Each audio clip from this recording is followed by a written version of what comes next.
कार्तिक महीनावा में अइली मोरे माई। सुन ए भाई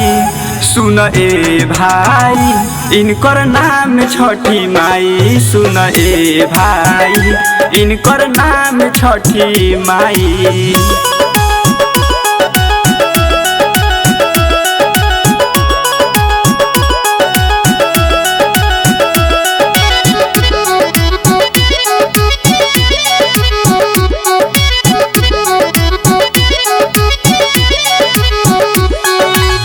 हर ठाउँ में इनकर घाटे नु बाटे। पूजा करेला सबे उहावे नु जाके। पूजा करेला सबे उहावे नु जाके। जाए के मन ना करे घाटे पे आके। लइकन पड़ाका बजावे मुस्का के। लइकन पड़ाका बजावे मुस्का के। सोचले सपना उहाँ पूरा हो जाई। सुन ए भाई इनकर नाम छठी माई। सुन ए भाई इनकर नाम छठी माई।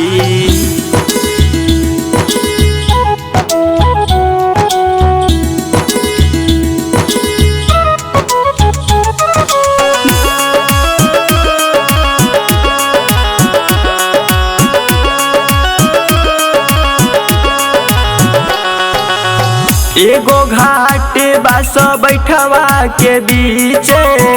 एगो घाटे बाटे पकहा के बीचे। एगो घाटे बाटे पकहा के बीचे।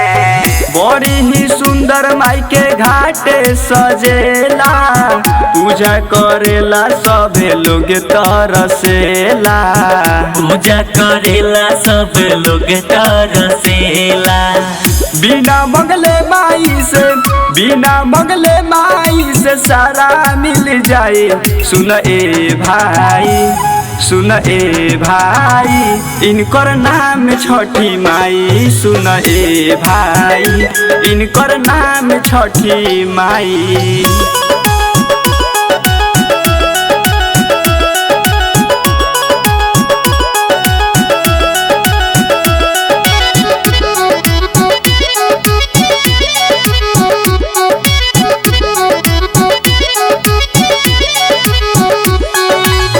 सातो माई के बाटे मंदिर भी आगे।